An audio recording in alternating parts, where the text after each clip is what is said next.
안녕하세요. 사연에 빠지다의 DJ 민영입니다. 오늘도 첫 번째 사연 시작하기 전에 구독과 좋아요 버튼 눌러주시고요. 그럼 오늘의 사연도 함께 시작해볼게요. 안녕하세요. 저는 이제 막 40이 된 유부녀입니다. 제 남편이 저더러 제일 큰 장점이 해맑음이라고 할 정도로 제 성격은 긍정적이고 밝은 편이에요. 지금까지 살면서 누구한테 싫은 소리 한 번 한 적 없이 살아왔다고 해도 과언이 아닐 정도로 평화롭게 살아왔습니다. 그런데 제가 아무리 긍정적이고 평화롭게 살아보려고 노력해도 주변에서 도와주지 않으면 아무 소용이 없더군요. 저희 시댁 식구들이 그랬어요. 제가 아무리 잘해보려고 노력해도 받아주지를 않았습니다. 저와 남편은 운명적으로 만났어요. 제가 반년 동안 유럽 배낭여행을 갔었는데 그때 프랑스 파리에서 에펠탑이 보이는 와인바에서 와인을 먹다 남편을 만났습니다. 물론 유럽에 한국 관광객이야 많죠. 하지만 유럽에서 아는 사람을 만날 확률은 그렇게 높지 않잖아요. 저와 남편은 고등학교 때 같은 영어학원을 다녔던 친구예요. 같은 학교는 아니었지만 2년이나 같은 학원을 다녔기 때문에 인사 정도는 하고 지냈었거든요. 그런 친구를 몇 년 만에 한국도 아닌 그 먼 프랑스에서 다시 만난 거죠. 저희는 너무 신기해서 그날 함께 에펠탑을 보며 와인을 마셨습니다. 만나지 못한 시간 동안 서로 어떻게 살아왔는지 이야기하다 보니 밤새 이야기를 했습니다. 그날 저희 둘은 서로에게 반해 한국에 돌아와 연애를 시작했어요. 시작이 운명적이어서 그랬는지 저와 남편은 연애하는 내내 정말 애틋하고 로맨틱하게 연애했습니다. 서로를 존중하고 간섭하지 않았어요. 그렇게 5년 넘게 연애했는데도 단 한 번도 싸운 적이 없었습니다. 저희는 그렇게 탄탄대로로 결혼까지 할 줄 알았어요. 문제는 그때부터였어요. 주변에서 다들 결혼은 현실이라고 했지만 저는 믿지 않았습니다. 저와 남편은 결혼해도 연애할 때처럼 사이좋게 지낼 자신이 있었거든요. 하지만 제 착각이었죠. 결혼 생활이라는 게 저희 둘만 잘한다고 되는 게 아니더군요. 시댁은 저희 친정과 너무나도 달랐어요. 저는 여유롭게 자랐습니다. 저희 부모님은 굉장히 자유로운 분들이셨어요. 공부든 뭐든 잘하지 못해도 착하고 바르게 자라기만 하면 된다고 하셨죠. 덕분에 저는 학창시절 내내 정말 밝게 뛰어놀기만 하느라 공부는 안중에도 없었습니다. 대학도 가질 않았어요. 하지만 시댁은 전혀 달랐습니다. 남편이 삼형제 중 장남이었는데 시부모님은 자식들끼리 경쟁을 부추기는 분들이었어요. 잘하는 자식을 더 밀어주고 못하는 자식은 구박을 해서라도 자신들의 기준에 맞추려고 했어요. 남편은 타고난 머리가 좋은 사람이라 학창시절부터 공부를 잘했어요. 고등학교 때 같은 영어학원에 다닐 때 남편 이름이 벽에 붙어있는 걸 봤습니다. 땡땡 고등학교 1학년 5반 오준수 기말 영어 100점. 이렇게 항상 적혀있어서 대단하다고 생각했거든요. 남편은 대학도 이름만 대면 누구나 아는 명문대를 나와 회계사 시험에도 당당히 합격해 현재 회계사예요. 남편은 언제나 시부모님의 자랑이었습니다. 덕분에 시동생들은 항상 비교에 시달렸나 봐요. 형은 영어학원만 다니고도 만점을 놓친 적이 없는데 너네는 학원에 개인과외까지 붙여줘도 성적이 오를 생각을 안 하니? 이래서 서울에 4년제에 들어가겠어? 엄마가 미국 입문에 갈 때마다 우린 빼놓고 매일 형만 데려갔잖아요. 형은 미리 조기교육해서 당연히 잘하는 거지. 그러게 우리도 미리 어릴 때 미국에서 조기교육하고 왔으면 지금 이렇게 고생 안 해도 될 텐데. 어이씨구 미국 비행기표가 얼만데 우리 집 형편에 온 식구가 어떻게 나가? 머리 좋은 우리 장남이 가는 게 낫지. 어쨌든 괜한 핑계 대지 말고 빨리 들어가서 공부나 해. 다음 시험도 이따위로 보면 둘 다 용돈 20% 삭감이니까 그런 줄 알아. 아 그런 게 어딨어요. 형은 이번에 또 용돈 올려줘 놓고 자꾸 돈 가지고 치사하게 이럴 거예요? 그러면 너희도 성적 올려. 그러면 알아서 올려줄 테니까. 시부모님은 자식이 셋이나 있어서였는지 모두에게 공평하지 못했습니다. 조금이나마 가능성이 더 있는 남편에게 기대를 많이 하신 것 같아요. 시부모님은 아들 셋을 훌륭하게 키우기 위해 부단히도 노력하셨습니다. 시부모님은 두 분 다 공무원이셨어요. 두 분이 평생 공무원으로 사시면서 느낀 바는 타고난 재력이 없는 평범한 사람들은 남들 사는 만큼 살아서는 절대 성공할 수 없다고 생각하셨죠. 형편이 넉넉하지 않으면 남들보다 더 일찍 일어나 성실하게 공부하고 일해야 남들 사는 만큼 평범하게라도 살 수 있다고 하셨대요. 그래서 성적이나 대학, 직장, 결혼 같은 것들에 집착을 하셨어요. 공부를 잘해야 좋은 대학에 가고 좋은 대학을 나와야 좋은 직장에 들어가서 능력 있는 여자를 만난다는 말을 귀에 못 박히게 들었답니다. 남편은 워낙 모범생이라 항상 부모님이 시키는 대로 하며 살기는 했지만 그런 부모님이 굉장히 답답해서 힘들었답니다. 그래서 하루라도 빨리 결혼해 자신의 가정을 만들고 싶었대요. 부모님이 만든 가정과는 전혀 다른 가정을 만들고 싶어서 저와 결혼한 거예요. 저처럼 자유로운 사람과 결혼해 살다 보면 자신이 생각하는 안정적이고 따뜻한 가정을 만들 수 있을 것 같아서요. 그런데 그 또한 쉽지 않았습니다. 제가 사실 고졸이라는 사실을 시부모님께서 아시자마자 결혼을 반대하셨어요. 저는 예상하지 못한 일이었지만 남편은 예상하고 있었더라고요. 제가 대학에 나오지 않아 시부모님께서 마음에 들어하지 않는다고 하셨을 때 남편은 별로 당황하지 않더라고요. 요즘은 개나 소나 다 가는 대학을 도대체 왜 안 갔어? 집안 형편이 그렇게 안 좋았어? 시아버지는 제게 뭔가 대단한 이유가 있어서 대학을 안 갔을 거라고 예상하셨습니다. 그런 사연이 있는 건 절대 아니고요. 그냥 제가 더는 학교에 다니고 싶지 않아서 안 간 거예요. 진심이었습니다. 저는 학교를 별로 좋아하지 않는 학생이었어요. 하지 말라는 것도 많고 지켜야 할 규칙들도 많은 학교가 싫었습니다. 더군다나 특별히 대학에 가서 배우고 싶은 것도 없다 보니 저에게는 대학에 갈 이유가 없었어요. 제가 어른이 돼서 알고 싶고 하고 싶었던 일들은 대학에 없었거든요. 부모님도 제가 원하는 대로 하라고 하셨고요. 부모님이 딸한테 영 관심이 없으셨나 보네. 형제도 없이 혼자라면서 하나뿐인 딸을 어떻게 대학을 안 보내? 시어머니는 저희 부모님을 만나기도 전에 마음대로 자식에게 관심이 없는 분들로 만드셨습니다. 자식에게 무관심해서 대학을 안 보낸 거라고 생각하시더군요. 부모님 두 분 다 한국 교육 시스템이 무조건 옳다고 생각하시는 분들은 아니어서요. 남들 다 간다고 따라서 가는 건 아니라고 하셨어요. 제가 한국에 살면서 지금까지 대학을 왜 안 갔냐는 말을 100번도 넘게 들었을 거예요. 언제부턴가 우리나라 사람들은 대학을 마치 의무교육인 것처럼 생각하는 것 같더군요. 그러다 보니 저는 이제 기계처럼 누르면 바로 답이 나왔어요. 제가 가기 싫어서 안 갔다고 말하면 대부분 더는 묻지 않았는데 시부모님은 좀 다르더군요.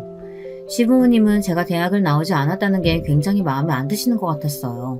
결혼을 반대하실 정도로요. 실제로 시부모님은 처음에 결혼을 반대하셨습니다. 나중에는 결국 허락하시긴 했지만 결혼 이후에도 같은 문제로 계속 이야기하실 정도로 중요하게 생각하기는 하셨어요. 거기서 끝이 아닙니다. 시부모님뿐만이 아니라 다른 시댁 가족들도 비슷했어요. 남편이 장남이긴 하지만 시동생 둘이 저희보다 더 먼저 결혼했어요. 그래서 저는 결혼하자마자 동서가 이미 둘이나 있었습니다. 말씀드렸죠. 시부모님은 자식도 비교하며 차별하는 분들이라고요. 그래서 그런지 동서들 텃세가 대단했어요. 결혼식 날짜를 잡고 처음으로 시댁에 놀러가 식구들과 다 같이 모여 식사를 했는데 잠깐 제가 화장실을 다녀오는 사이 동서 둘이 주방에 앉아 제 이야기를 하고 있더군요. 어머님 아버님이 아주 장남이라면 꿈뻑 죽고 자랑만 하시길래 얼마나 대단한 며느리 보시려나 했더니만 고졸의 백화점 판매원이 뭐야. 나 참 진짜 어이가 없어서. 그러니까요. 매일 우리한테 당신들 아들들보다 안 좋은 대학 나왔다고 맨날 구박하시면서 어떻게 고졸 며느리를 다 볼 생각을 하셨대요? 시부모님이 아들과 며느리 가지고도 별의별 소리를 다 하셨는지 동서들 불만이 이만저만이 아니더군요. 혹시 임신이라도 한 거 아닐까?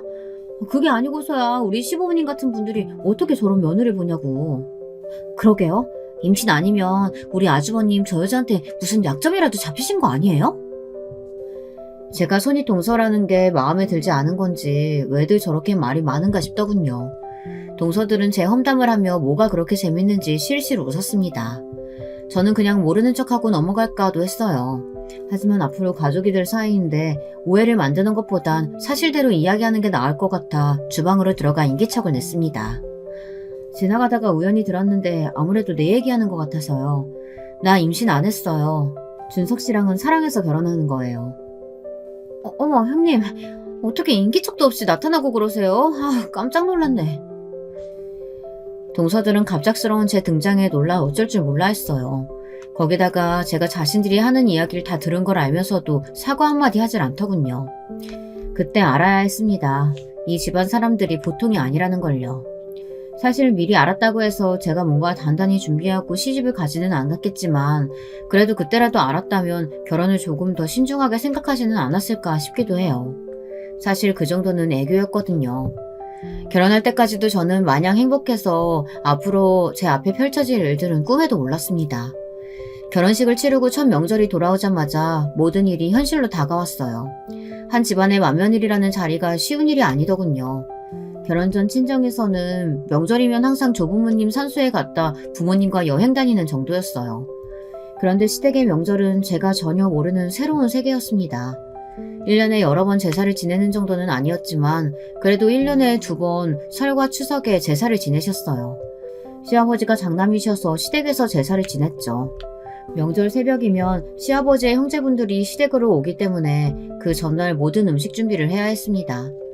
저는 모두 다 처음 하는 일이라 시어머니 옆에서 뭐든 따라서 해보려고 노력했어요. 생각보다 할 일이 너무 많더라고요. 동서들까지 해서 여자 넷이 준비하는데도 일이 끝날 기미가 보이지를 않았습니다. 머리에 땀이 맺힐 정도로 정신없이 일하고 있는데 동서들이 뜬금없는 소리를 하더라고요. 아, 허리야. 어머님, 이제 우리 집에도 형님 생기셨으니까 앞으로 제사는 형님 내서 하는 거죠? 어머님, 형님한테 제사 언제 물려주실 거예요? 저는 도무지 동서들이 무슨 소리를 하는 건가 싶었습니다. 이제 막 시집와서 아무것도 모르는 저에게 제사를 물려준다뇨. 저는 너무 당황해서 말문이 콱 막혀버렸습니다. 가만 보면 동서둘은 꼭 자매지간처럼 친했어요. 사실 동서들끼리 그렇게 친하게 지내기 어렵잖아요. 알고 보니 두 동서는 공감대가 많더라고요. 우선 둘 다 비슷한 시기에 결혼하기도 했고 출산까지 하면서 직장 생활을 하는 게 여간 힘든 게 아니었나 봐요. 둘 다 지방 출신으로 대학 오면서 서울로 올라온 거라 애를 맡길 친정도 멀고 시부모님은 연세가 많다 보니 아이를 봐주실 수가 없었어요. 그러다 보니 동서 둘이 서로 육아도 도와주고 살림도 도와주면서 가깝게 지냈나 봐요. 동네도 같은 동네로 걸어서 5분 거리에 살더라고요. 그렇게 서로 자매처럼 지내다가 지금은 아예 둘이 직장을 그만두고 퇴직금으로 같이 가게를 차렸어요. 대학가 근처에서 분식집을 하더라고요. 저는 사실 두 동서 사이가 부러웠어요. 저도 친하게 지내고 싶었죠. 그런데 이미 글러먹은 것 같았습니다. 이제 보니 동서들은 남편이 결혼하기만을 기다렸나 봐요. 장남이 남편이 결혼을 안 해서 맏며느리가 없으니 자신들이 힘들다고 투덜거리며 맏며느리가 들어오면 제사를 넘겨버리려고 했나 보더군요. 아무래도 이대로 가만히 있다가는 제가 괜히 덤터기를 쓸 것 같아 한마디 하려고 했습니다. 이 많은 음식을 제가 혼자 어떻게 준비하냐고요. 그런데 그때였어요. 제가 나서기 전에 시어머니께서 버럭 소리를 지르셨습니다. 정신없이 바빠 죽겠는데 무슨 헛소리들 하는 거야? 큰애가 맏며느리긴 해도 이제 막 시집와서 제사의 제자도 모르는 애한테 하나라도 더 알려주려고는 하지 못할 망정? 넷이 하기도 벅찬 제사를 떠넘기려고 해? 너 지금 새 사람 들어왔다고 텃세 부리니? 안 그래도 제삿날이라 시어머니께서 예민하신 와중에 동서들이 계란 소리까지 하니 시어머니께서 화가 많이 나신 것 같더군요. 조상님 드시는 음식 만들면서 며느리들이 하기 싫은 티 내면 조상님들 다 하셔. 너희들 그렇게 제사 음식 하기 싫으면 앞으로는 다 오지 마라. 내가 혼자 해도 되니까. 저는 다행이다 싶었습니다. 동서들은 좀 얄미워도 시어머니께서 제 입장을 빨리 해결해 주신 덕분에 제가 굳이 나서서 이야기하지 않아도 되니 다행이더군요. 어머니도 참, 제가 음식하기 싫어서 이러겠어요. 그냥 형님 긴장하시라고 농담 좀 한 거죠. 시어머니가 계셔도 저에게 제사를 넘기니만이 헛소리들을 하길래 동서들이 시어머니도 안 무서워하는 줄 알았더니 그건 아닌가 봐요. 시어머니의 호통 한 방에 동서들은 다들 몸을 사리더군요. 저는 시어머니에게 혼도 났으니 동서들이 더는 제 앞에서 까부는 일이 없겠지 했습니다. 그런데 아니더군요. 명절 이후에 동서들이 저를 은근 따돌렸어요. 가끔 볼 때마다 은근슬쩍 제가 모르는 이야기들을 하면서 저를 끼워주지 않으려고 했어요. 동서들은 저보다 몇 년씩 일찍 결혼해서 아이가 다 하나씩 있었어요. 저도 주변에 결혼하고 아이를 키우는 친구들이 많아서 웬만한 육아에 대해서는 다 알고 있는데 툭하면 동서들은 저는 모르는 이야기라고 하면서 안 끼워주려고 했어요. 시댁에서 밥을 먹고 치울 때도 둘이 따로 나가서 디저트를 먹고 오기도 하고 설거지나 뒷정리도 꼭 둘이서만 하려고 했습니다. 물론 여자들이 있는 곳은 어디나 텃세가 존재하니 처음엔 저도 그러려니 했어요. 시간이 흐르면 자연스레 괜찮아지겠지 싶어서요. 그런데 동서들의 행동은 단순히 텃세라고 하기는 항상 도가 지나쳤어요. 첫째 동서 아이가 5살이라 말을 굉장히 잘해요. 벌써 한글 공부도 하고 있어서 눈에 보이는 글씨를 다 읽습니다. 하루는 시댁에 모여 다 같이 과일을 먹고 있었는데 텔레비전에 수능날이라며 교실에서 수능을 보고 나오는 학생들의 장면이 나왔습니다. 그 장면을 보고 조카가 저 시험이 무슨 시험이길래 텔레비전에도 나오냐고 신기했습니다. 많이 어려운 시험이냐면서요. 그럼 저 시험을 잘 봐야 좋은 대학 나와서 좋은 직장에 다니는 거야. 큰아빠가 저 시험 엄청 잘 봐서 우리나라에서 제일 좋은 대학에 들어갔잖아. 우리 손주, 머리는 너희 아빠 엄마보다 큰아빠를 닮아야 돼. 그래야 공부 잘해서 좋은 대학 가고 훌륭한 사람 되지. 시어머니는 언제나 공부 이야기만 나오면 남편 자랑은 하느라 바쁘셨습니다. 옆에는 저마저 민망할 정도로 큰아들 바라기셨습니다. 그럴 때마다 시동생들은 또 시작이다 라는 식의 반응이었어요. 하도 많이 들어서 이제는 익숙한지 그날도 어김없이 시동생들은 고개를 절레절레 흔들었어요. 시동생과 동서들도 다들 좋은 직장에서 열심히 직장 생활을 하는데도 시부모님은 성에 차질 않으시는 것 같았죠. 그때 조카가 물었습니다. 좋은 대학에 나오면 뭐가 좋은 거냐고요. 좋은 대학 나오면 다 좋지. 봐라, 큰아빠가 좋은 대학 나와서 공부도 잘하니까 돈 잘 버는 회계사 시험도 한 번에 붙었잖아.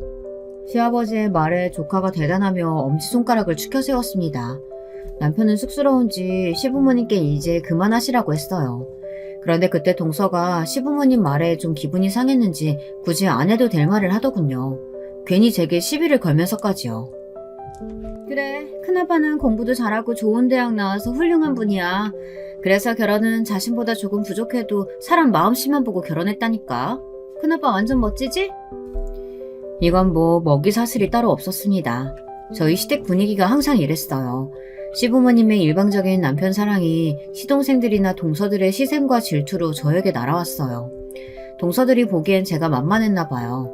시댁에서 왕자님이나 다름없는 남편 때문에 받은 스트레스를 다 저에게 푸는 것 같더군요. 제가 이런 이야기를 남편에게 하면 자신이 시부모님께 이야기하겠다고 했지만 사실 소용없었어요. 시부모님의 마음속에 1등은 언제나 남편이었으니까요. 한 번은 그런 적도 있었어요. 연휴 때 시아버지께서 갑자기 허리가 부러지셔서 응급실에 가셨습니다. 워낙 심각한 환자가 많은 응급실이다 보니 시아버지는 응급조치만 받고 계속 기다리셔야 했어요. 그때 시아버지의 연락을 받고 남편이 곧바로 수술이 가능한 병원에 모시고 갔습니다. 남편이 병원 회계 쪽을 담당하다 보니 아는 의사들이 많거든요. 그 일로 시부모님의 남편 사랑은 더 커져버렸습니다. 거의 무한 신뢰였어요. 이래서 사람이 능력이 있어야 돼. 봐라, 그 많은 사람이 응급실에서 아무것도 못하고 다 기다리고 있는데 나만 우리 아들 덕분에 1시간도 안 돼서 수술 딱 받았잖아. 자식 많고 며느리 많으면 뭘 해. 우리 큰아들이 있으면 무적인데. 봐요. 이게 다 누구 덕이야. 내가 어려서부터 일찍이 우리 큰아들 재능을 알아봐가지고 밀어준 덕분에 이렇게 훌륭하게 자란 거 아니에요? 그냥 평소 잘 아는 분이 마침 근처 병원 하시니까 부탁한 거죠. 뭐 그래도 수술 잘 끝나서 다행이에요. 둘째, 막내. 너희는 뭘 그렇게 뚱하니 앉아있어? 형한테 고생했다고 고맙다고 인사를 해야지.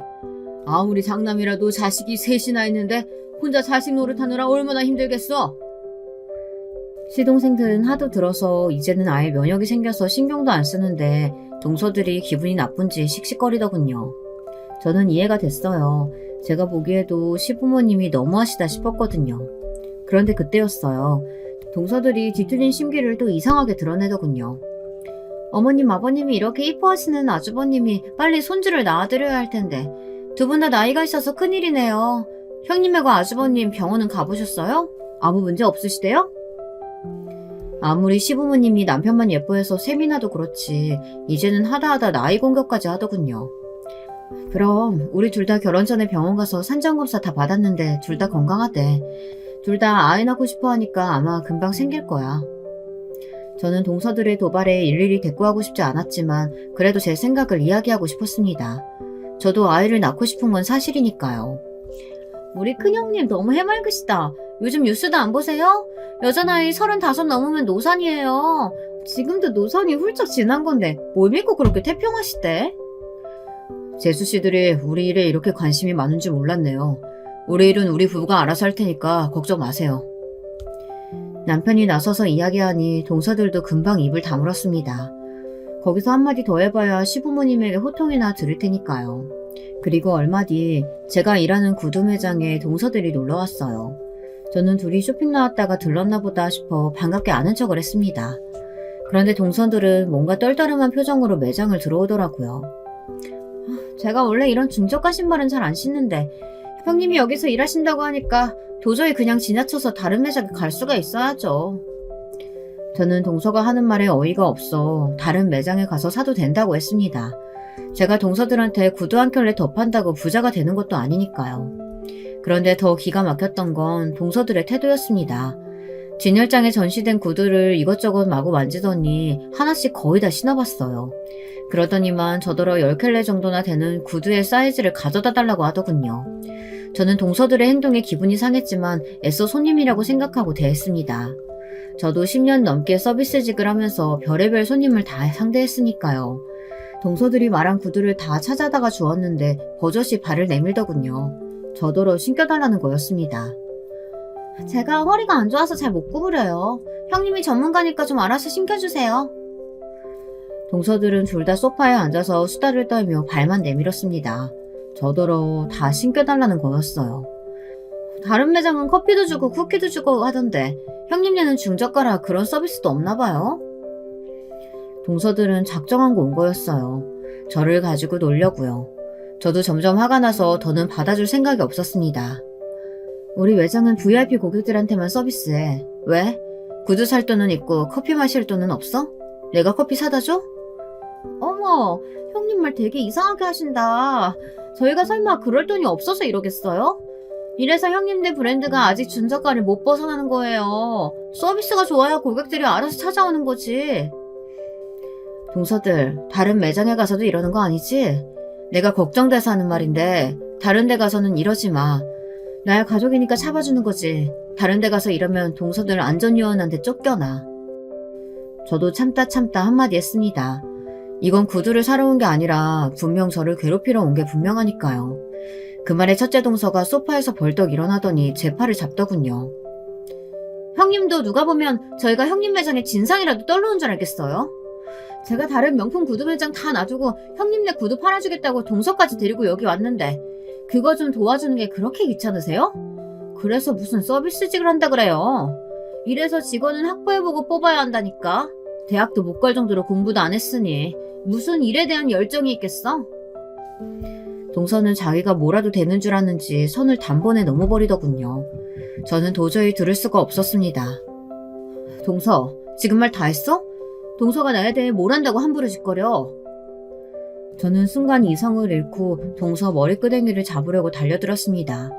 그때 막내 동서가 지금 뭐 하는 거냐며 저를 말리지 않았다면 저는 정말 동서 머리를 잡고 마구 흔들었을 거예요. 그날 이후 저와 동서들 사이는 아예 틀어졌습니다. 처음에는 저도 손윗사람으로서 어떻게든 잘 지내보려고 했어요. 시부모님이 좀 유난하게 남편을 대하시고 시동생들을 차별하더라도 그러려니 하고 자식들끼리는 잘 지내야 하지 않나 싶어서요. 그런데 동서들은 절대 그럴 생각이 없어 보였습니다. 어느 날이었어요. 시아버지가 허리 수술을 하신 이후 갑자기 경과가 안 좋아지셔서 병원에 꽤 오래 계셨습니다. 거의 한 달을 계셨어요.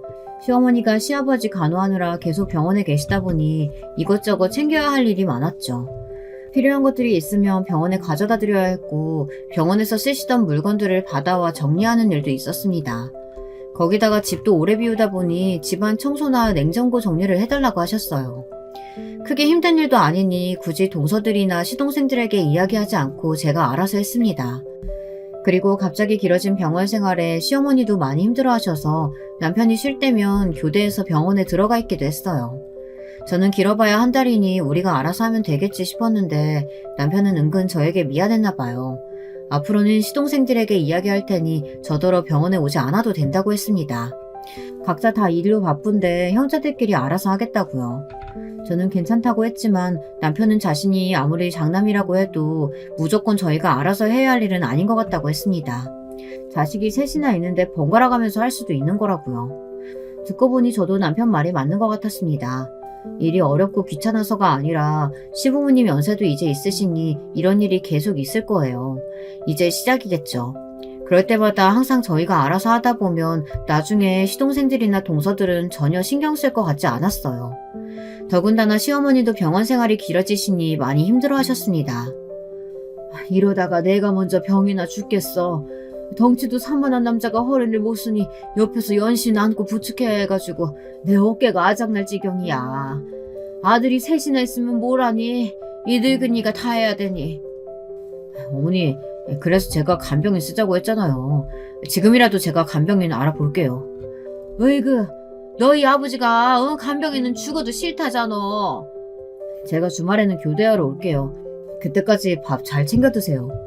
아니다. 내가 힘들어서 괜히 우리 장남한테 괜한 소리를 했네. 다들 먹고 사느라 바쁜데 나 신경 쓰지 말어. 내가 알아서 할게. 남편은 이래저래 신경 쓸 일이 많았어요. 시어머니도 힘든 일이 있을 때마다 남편을 많이 의지하셨으니까요. 그런데 남편이 주말에 회사에 급한 일이 생겨 한 주만 시동생에게 부탁했습니다. 시어머니께서 병원 생활을 너무 힘들어하시니 이번 주말만이라도 좀 들어가 줄 수 없겠냐고요. 그런데 시동생은 자기가 거길 왜 들어가냐는 투였습니다. 내가 거길 어떻게 들어가? 형은 애가 없어서 모르나 본데 애들은 아빠 쉬는 날만 기다리고 있어. 같이 놀려고. 난 주말에 애 봐야 돼서 안 되니까 막내한테 물어봐. 그때 남편과 시동생이 통화하는데 옆에 있던 동서가 시동생 핸드폰을 빼앗았답니다. 막내도 이제 막 애가 돌진하는데 똑같죠. 아주버님은 애도 없으시면서 그냥 좀 하면 되지. 그거 꼴랑 이틀 병원에 들어가는 게 뭐라고 동생들한테 떠넘기세요. 재수씨, 떠넘긴다고요? 부모님 모시는 일을 장난만 하라는 법이 있는 것도 아니고 제가 이번 주에 중요한 미팅이 잡혀서 그런 건데 자식으로서 다 같이 좀 도와주면 안 돼요? 재수씨 말처럼 그거 꼴랑 이틀 별것도 아닌데. 남편은 처음으로 동서에게 언성을 높였습니다. 지금까지 동서들이 시부모님 앞에서나 제 앞에서 건방지게 굴 때도 남편이 몰라서 참고 있었던 게 아닙니다. 사실은 벼르고만 있었어요. 시부모님이 워낙 남편을 편애하는 걸 남편도 잘 알기 때문에 시동생들이나 동서들 입장에서 서운할 수도 있겠다 싶어 참았대요. 하지만 그날 보니 시동생이고 동서고 자식으로서의 기본 도리를 전혀 모르는 것 같아 제대로 알려줘야겠다 싶었답니다. 시아버지가 병원에서 퇴원하자마자 남편은 저희 집으로 형제들을 다 불러놓고 식사를 하며 지금까지 하고 싶었던 말을 다 했습니다. 아무리 다들 일이 많고 바빠도 아버지가 편찮으셔서 병원에 입원해 있으면 자식된 도리로 걱정하고 들여다보는 게 당연한 일이지 말 같지도 않은 핑계를 갖다 붙이면서 모르는 척 시치미를 떼면 되겠느냐고요. 그러자 큰 동서가 또 나섰어요. 아주버님, 저번부터 자꾸 말씀 이상하게 하시네요. 같은 자식이라도 부모에게 받은 대우가 다른데 어떻게 똑같이 부모에게 잘할 수가 있겠어요. 그리고 그거 한 달 부모님께 신경 좀 쓰셨다고 되게 생색내시네요. 동서, 아무리 기분이 상해도 시아주머님한테 생색이라니. 동서야말로 저번부터 왜 자꾸 말을 그런 식으로 해? 그럼 집안일은 다 장남이 알아서 하는 거고 다른 자식들은 나 몰라라 해도 된다는 거야? 용수님은 우리 집안에 시집 온 지 얼마나 됐다고 나서세요. 제 아내랑 막내 대수씨가 형수보다 결혼한 지 다 오래됐어요. 형수보다 우리 집 일은 더 잘한다고요. 너 지금 형수한테 무슨 말버릇이야? 당장 사과 안 해? 오랜만에 같이 식사하고 기분 좋게 이런저런 이야기를 나누며 시부모님 일도 상의하려고 한 건데 분위기는 삽시간에 나빠졌습니다. 시동생들과 동서들끼리 작정하고 편을 먹고 저와 남편을 못 잡아먹어 안달이더군요.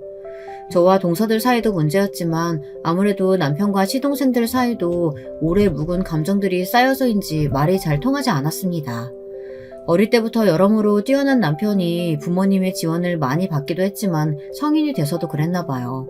시동생들은 시부모님이 원하시던 대학에 들어가지 못했다는 이유로 등록금도 1학년 때까지만 지원해주시고 그 다음 해부터는 알아서 하라고 하셨대요. 아무리 내가 부모라도 이름도 처음 들어보는 대학에 등록금까지 다 내줘야겠냐? 그래도 자식이니 내가 1학년까지는 어떻게든 도와주겠는데 2학년 때부터든 대출을 받든 아르바이트를 해서 네가 알아서 해라. 등록금을 못 내줄 정도로 집안 사정이 힘들었던 것도 아닌데 명문대가 아니라는 이유로 시부모님은 시동생들 등록금까지 내주지 않으셨답니다. 더군다나 당시에 남편이 회계사 시험 준비를 시작하던 시점이었는데 시부모님은 남편이 말하지 않아도 알아서 시험 준비를 하라며 고시험비와 학원비를 선뜻 내주셨대요. 시동생들은 등록비 벌겠다고 하루에 2탕, 3탕 아르바이트를 다니는데 말이죠. 그뿐만이 아니에요. 결혼할 때도 말들이 많았습니다. 시부모님께서 현재 사시는 집 말고 작은 아파트가 하나 더 있으세요. 시동생들은 당연히 자신들이 결혼할 때 누구에게라도 주실 줄 알았는데 시동생 둘이 결혼할 때까지 아무에게도 그 아파트를 준다는 소리를 안 하신 거예요. 시동생들은 다 작은 빌라 전세부터 시작했거든요. 그러다 보니 저와 남편이 결혼할 때 시동생들은 신혼집 문제로 굉장히 예민했습니다. 평소 시부모님의 행동으로 보면 당연히 남편에게 아파트를 주실 게 뻔했으니까요. 시동생들은 저희가 있는 앞에서도 대놓고 말했어요. 설마 우리 아파트 형 주려는 거 아니죠? 나랑 둘째 형이랑 둘 다 결혼하고 애까지 있는데도 전세 사는데 형만 아파트 주면 나 진짜 가만히 안 있을 거예요. 이 녀석 말하는 것 좀 봐. 네가 가만히 안 있으면 어떻게 할 건데? 부모한테 따지기라도 하겠다는 거야? 시동생 말에 시어머니는 괘씸해하셨습니다. 어떻게 하긴 앞으로 자식 노릇은 형한테만 하라고 할 거야. 나랑 둘째 형은 어머니 아버지 일에 일절 상관 안 할 거라고. 시아버지께서 시동생들에게 쓸데없는 소리 한다며 호통치시는 바람에 막내 시기 어린 투정으로 대충 넘겼지만 저와 남편은 대충 넘길 수가 없었습니다. 왜냐하면 시부모님께서 정말 그 아파트를 저희에게 주실 생각이었거든요. 사실 아들이 셋인데 가장 늦게 결혼한 저희가 시부모님 아파트를 덥석 받는 건 당연히 말도 안 된다고 생각했어요. 그래서 저와 남편은 시부모님께 손을 벌리지 않고 저희 둘이 알아서 신혼집을 구했습니다. 집안에 괜한 분란을 만들고 싶지 않아서요. 그리고 얼마 뒤 남편이 시부모님께 말씀드렸습니다. 그 아파트는 시부모님이 젊어서부터 열심히 일해번 돈으로 사신 집이니 자식들 걱정은 마시고 나중에 노후 자금으로 쓰시라고 했어요. 아니면 저희는 정말 괜찮으니 시동생들에게 나눠주셔도 된다고 했죠. 시부모님은 끝까지 장남인 저희에게 주시려고 했지만 저희는 끝까지 받지 않았습니다. 그래서 결국엔 나중에 그 아파트가 팔리면 똑같이 셋이 나눠준다고 하셨던 것 같더라고요. 이런 상황에서 남편이 시부모님에게 편애를 좀 받는다고 해서 뭔가 저희가 장남으로서 대단히 많은 혜택이라도 누리기라도 한 것처럼 시동생들이 몰아가니 슬슬 듣기 거슬리더군요. 그날 이후 형제들 간의 사이가 확실히 달라졌습니다. 그전에도 사이가 좋은 건 아니었지만 확실히 어색해졌어요. 그러던 와중에 저희 부부에게 좋은 일이 생겼습니다. 제게도 아이가 생겼어요. 사실 결혼하고 나서부터 아이를 가지려고 많이 노력했는데 잘 생기지 않아 마음 졸이고 있었거든요. 결혼한 지 딱 1년이 지났을 무렵 자연스레 아이가 저희에게 찾아왔습니다. 시부모님은 너무도 좋아하셨어요. 둘 다 나이가 있어서 좀 걸릴 줄 알았는데 그래도 40 전에 생겨서 다행이라고 하셨죠. 힘들게 생긴 만큼 몸조심해야 한다고 걱정이 많으셨어요. 다들 축하하는 와중에도 동서들은 임신한 저를 볼 때마다 한 소리씩들 했습니다. 형님만 보면 한숨이 절로 나오네요. 저도 한창 때인 20대 때 낳고 키웠는데도 힘들어서 둘째는 꿈도 못 꾸는데 형님은 이제 생겨서 도대체 언제 다 키운대요? 그러게요. 애 학교 들어가서 한참 사춘기 때 형님 나이 50이라니. 아이 친구들이 엄마가 아니라 할머니라고 놀리면 어떡해요? 동서들은 도대체 뭐가 재밌는지 자기들끼리 깔깔거리며 웃었습니다. 저는 이제 이 정도로는 화도 나지 않았어요. 제가 나이가 많은 것도 사실이고 애가 학교 갈 정도로 크면 제가 50대인 건 사실이니까요. 더군다나 병원에 갈 때마다 의사 선생님에게 듣는 소리가 노산이라는 말이었어요. 산모가 나이가 많으니 걱정할 게 한두 개가 아니더라고요. 저는 임신한 지 2달도 채 되지 않아 회사를 그만둬야 했습니다. 제가 백화점에서 일하다 보니 서서 일하는 시간이 많아요. 저는 매일 하는 일이니 힘든 줄도 모르고 했는데 뱃속 아기는 힘들었나 보더군요. 살짝 하혈해서 병원에 갔더니 유산기가 있다고 당분간 안정을 취해야 한다고 했어요. 20년 가까이 해온 일을 그만두려고 하니 마음이 서운하고 속상했어요. 하지만 제 뱃속에 생긴 아이를 위해서라면 포기해야 했습니다. 저는 일을 그만두고 정말 집에만 있었어요. 지금은 뱃속의 아이를 지키는 일이 가장 중요하니까요. 언제 아이가 커서 배 밖으로 나올까 싶었는데 그래도 시간은 흐르긴 흐르더군요. 저는 아이를 낳고 전보다 훨씬 안정적으로 변했습니다. 남들은 아이를 낳으면 잠도 못 자고 먹지도 못해서 너무 힘들다는데 저는 오히려 아이가 뭐래도 다 이쁘고 온 세상이 다 아름답게만 보이더라고요. 아이와 함께 보내는 시간이 모두 다 좋았습니다. 그래서 20년이나 다니던 직장을 그만뒀다는 사실도 크게 아깝지 않았어요. 아이의 커가는 모습을 하루하루 눈에 담을 수 있다는 것이 저에게는 큰 의미가 있었거든요. 그런데 그런 저의 행복한 시간을 방해하는 사람들이 있었습니다. 바로 동서들이에요. 동서들은 제가 아이를 낳지 않았을 때는 애가 없어서 모르는 거라고 무시하더니만 아이를 낳고 나니 육아에 대해서는 자기들이 선배라며 잘난 척을 하더군요. 하루는 시어머니께서 동서들에게 반찬을 좀 가져다 주라고 하셔서 제가 반찬 배달을 갔습니다.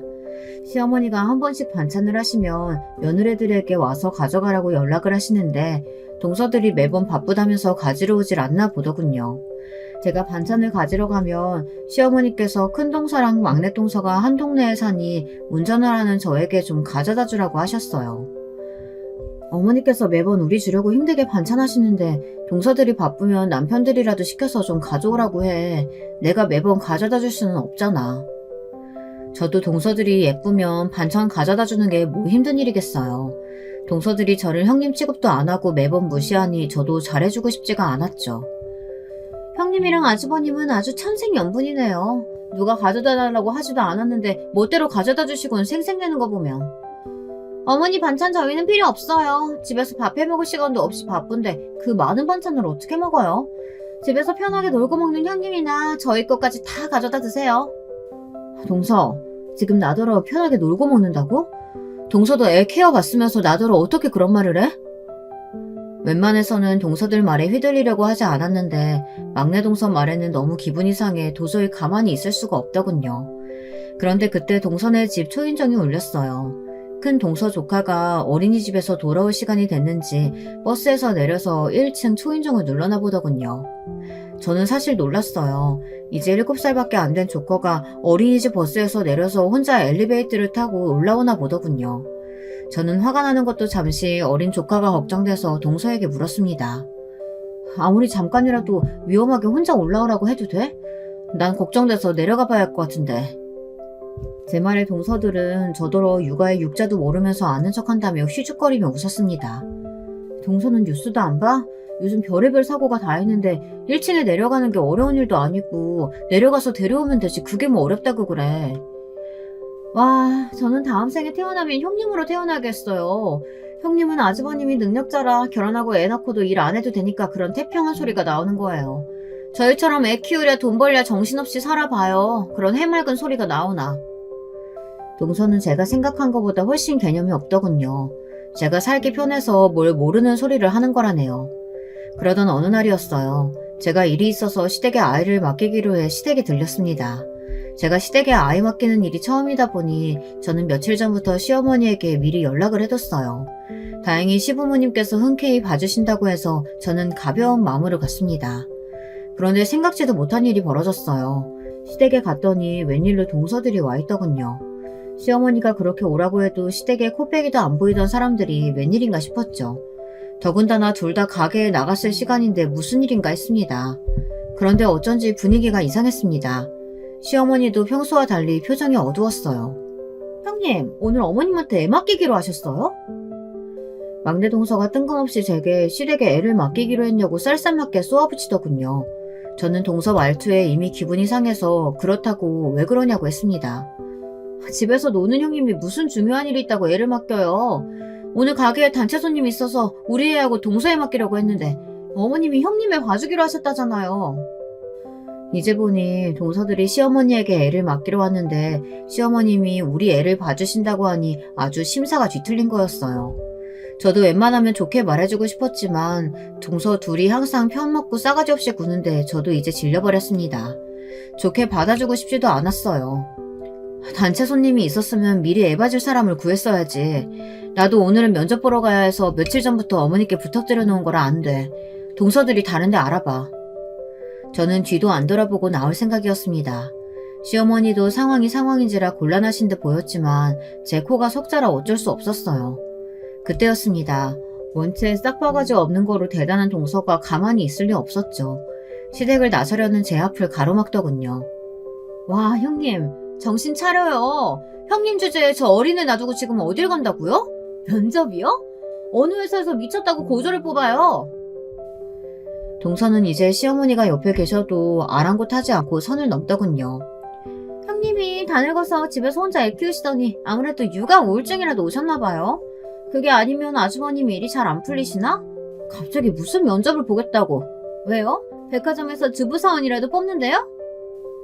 동서들은 신이 나서 깔깔거렸습니다. 저는 어이가 없더군요. 동서들은 도대체 지금까지 어떻게 살아왔으면 저 정도로 정신이 나간 건가 싶었죠. 듣다 시어머니가 아무래도 안 되겠다 싶으셨는지 동서들에게 한마디 하시려고 하더군요. 저는 시어머니에게 괜찮다고 눈짓을 했어요. 저도 이제 더는 봐주지 않으려고요. 동서들 길을 아주 팍 꺾어놔야겠다 싶었습니다. 동서들이 지방 출신이라 아는지 모르겠네. 혹시 대우회사라고 알지? 나 오늘 거기 면접 보러 가. 인사팀 부장 자리로. 형님, 요즘 개그 배우세요? 저 지금 너무 웃겨서 빵 터졌잖아요. 대우회사가 미쳤어요? 형님 같은 고졸을 부장 자리에 뽑아줄게?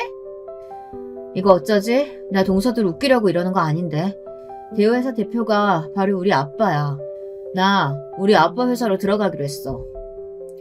제 말에 순식간에 집안이 조용해졌습니다. 동서들은 둘이 서로 눈을 맞추더니 어색하게 웃었어요. 정말 그 모습을 봤어야 해요. 동서 둘 다 눈동자가 얼마나 세차게 흔들리는지 저도 모르게 웃음이 터졌다니까요. 형님, 진짜 사실이에요? 형님 친정아버지가 진짜 대우회사 대표냐고요? 어이구, 너희는 속고만 살았니? 우리 큰며느리네 친정이 대우 맞아. 내가 우리 잘난 장남 아무 집에나 장가 보냈겠어? 동서들은 시어머니에게 직접 듣고 나서야 믿었습니다. 그러더니 한다는 말이 가관이었어요. 형님, 큰형님 친정 우리보다 별 볼 일 없다면서요. 그러니까 우리 마음대로 주물러도 된다고 하시더니 도대체 뭘 듣고 와서 그런 거예요? 내가 분명히 큰형님네 친정 부모님 경기도 어디서 일한다고 들었는데. 맞아. 우리 아버지 회사 본가가 경기도에 있어. 공장 부지도 경기도에 있고. 그랬습니다. 저희 시부모님이 어떤 분들입니까? 장남이라면 아주 덜덜 하시는 분이에요. 그런 분들이 저와 결혼을 어떻게 허락하셨겠어요. 저와 남편이 결혼할 때 시아버지 아파트에 욕심을 낼 필요가 없었던 게 저희 친정에서 이미 제 앞으로 해준 아파트가 있었어요.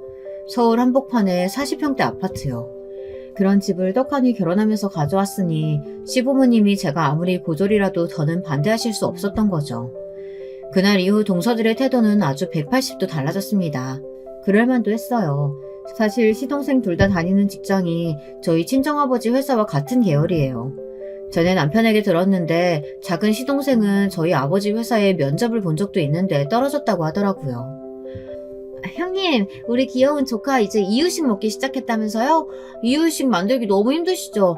제가 동서랑 이유식 만들어 왔어요. 이거 먹고 우리 조카가 좋아하면 앞으로 저희가 이유식은 싹 다 책임질게요. 저는 기가 막혀서 갑자기 왜 이러냐고 했습니다. 사실 그 속을 안 봐도 뻔하니까요. 가족 좋다는 게 뭐예요? 아기랑 둘이 힘드실 텐데 저희가 이 정도는 할 수 있죠. 그래서 말인데요. 우리 신랑 지금 직장 너무 힘들어서 옮기고 싶어 하는데 형님이 자리 좀 알아봐 주실 수 있어요? 벌쓰고 동서 뭐 하는 거야? 찬물도 위아래가 있는 거지. 우리 신랑 먼저 이야기하기로 했잖아. 먹고 사는데 위아래가 어딨어요, 형님. 우리 신랑은 자격증도 엄청 많아요. 거기다가 저희 신랑이 더 젊잖아요. 동서들은 둘 다 제 앞에서 개그를 하려고 작정을 하고 왔는지 둘이 아주 꽁트를 하고 있더군요. 저는 어이가 없어서 고개를 절레절레 저었습니다. 저를 괴롭힐 때는 둘이 아주 죽이 척척 맞더니만 남편 취직자리 앞에서는 어쩜 저렇게 간사한지 모르겠어요. 이유야 어찌됐든 그날 이후 저는 너무 편해졌습니다. 제가 아버지에게 시동생들 자리를 좀 부탁해보겠다고 했거든요. 동서들은 정말 제 어깨만 안 주물렀지 얼마나 잘하는지 몰라요. 남편이 동서들이 제게 잘하는 모습을 보고 이럴 줄 알았으면 진작 장인어른 회사를 알려줄 걸 그랬다며 재밌어 하더군요. 시동생들이 저희 아버지 회사에 입사를 해서 저에게 고마워한다고 해도 지금까지 서로 헐뜯으며 미워하며 보낸 시간이 사라지는 건 아니지만 그래도 전보다는 나아지지 않을까 작은 기대를 하고 있습니다. 물론 이유식이나 만들어주고 아양이나 떤다고 해서 동서들이 저에게 버릇없이 군 게 다 용서가 되는 건 아니지만요. 그래도 앞으로 가족들끼리 조금 더 화목해진다면 그거로 만족하려고 합니다.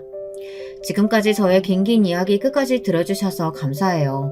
여러분의 가정에도 우여곡절이 있다면 좋은 방향으로 해결되시길 바라겠습니다.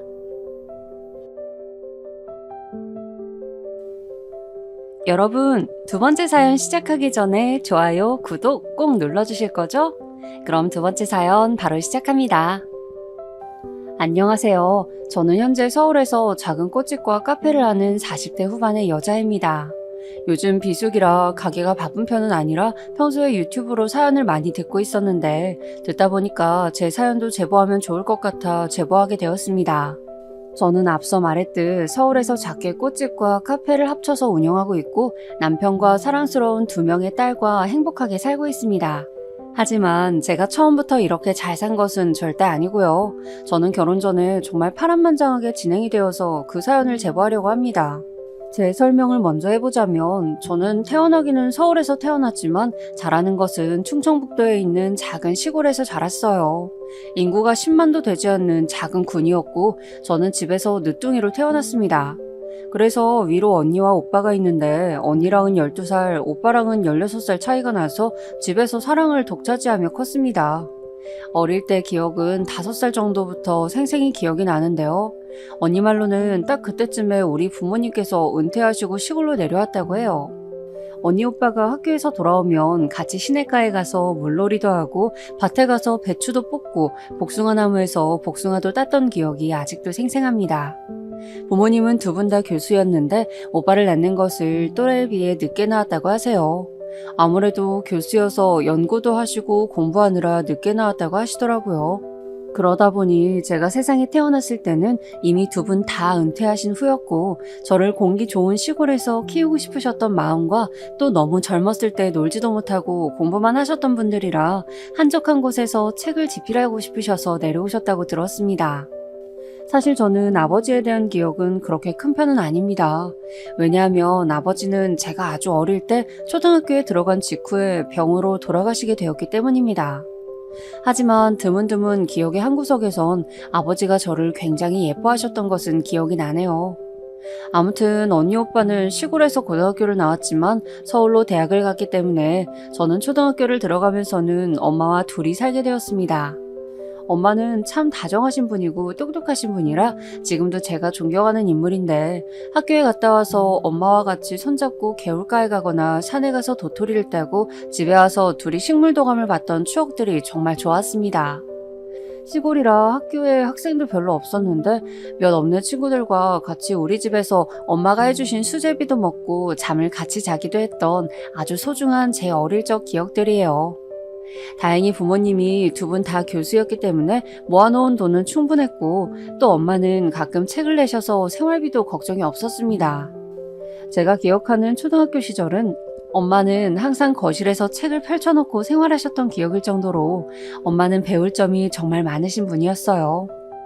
또 엄마는 재직했던 학교에 1년에 한두 번씩은 가셨는데 그때마다 저를 데리고 가셨습니다. 엄마 손을 꼭 잡고 서울에 갔었던 날들은 제 인생에서 잊을 수 없는 기억을 만들어 주었어요. 자라기를 시골에서 자라 제가 본 서울의 풍경들은 너무 멋지고 대단해서 꼭 대학을 가면 언니 오빠처럼 서울로 와야겠다는 생각이 들었었죠. 그렇게 저는 시골에서 중학교까지 나왔는데 언니와 오빠가 종종 저와 엄마를 보러 시골로 내려왔었어요. 그때 저는 평소와 같이 방에서 책을 보고 있었는데 거실에서 언니 오빠와 엄마가 제 얘기를 하는 게 들렸습니다. 고등학교는 서울에서 보내는 게 어떻냐. 그래야 서울에서 대학 가는 게 훨씬 수월하다. 우리 때와 환경이 다르니 고등학교는 언니 집에서 살면서 다녀야 한다는 얘기였는데 저는 그 얘기를 방에서 몰래 듣고 심장이 팔딱팔딱 뛰었습니다. 왜냐하면 저에게 있어서 서울은 정말 환상 그 자체였기 때문이에요. 엄마가 다음날 아침에 언니네 집으로 가서 살면서 고등학교에 가는 거 어떠냐고 물으셨고 저는 고민도 하지 않고 당장 갈 수도 있다고 하니 엄마와 언니 오빠가 저를 보고 웃으셨습니다. 그렇게 호기롭게 말하고 중학교를 졸업하고 바로 언니네 집으로 갔는데 서울에 가고 싶었던 마음은 굴뚝 같았지만 막상 엄마와 떨어져야 한다니 그게 또 슬퍼서 하염없이 울었던 기억도 나네요.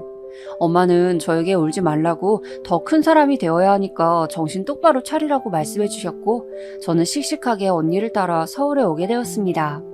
언니는 사실 그때 결혼 예정인 남자친구가 있었는데 둘이 크게 싸우고 파혼하게 되어서 외로웠다고 저를 무척 반겨주었어요. 그렇게 저는 언니 집에서 생활하며 고등학교에 다녔는데 서울에서 사는 것은 저를 설레게 하고 온갖 신기한 것들이 가득해서 즐거웠지만 또 한편으로는 무척 외롭기도 하였습니다. 언니는 그때 서울에 있는 아주 큰 대기업에 다녔었는데 워낙 일이 바빠서 야근하는 날이 대부분이라 저를 많이 챙겨주지 못했거든요. 물론 언니에 대해 원망하거나 그런 것은 전혀 아니고 언니를 이해하고 오히려 고마웠지만 근본적인 외로움을 떨치지는 못했습니다. 그런 감정은 엄마도 똑같았는지 제가 서울로 고등학교에 가자 엄마는 작게 게스트하우스를 하시게 되셨어요. 워낙 작은 동네라 손님이 많은 편은 아니었지만 그래도 종종 인근에 있는 대도시에 방문하는 사람들이 잠깐 들릴 때 이용하기엔 좋아서 촉촉함을 달래기엔 좋다고 하셨습니다.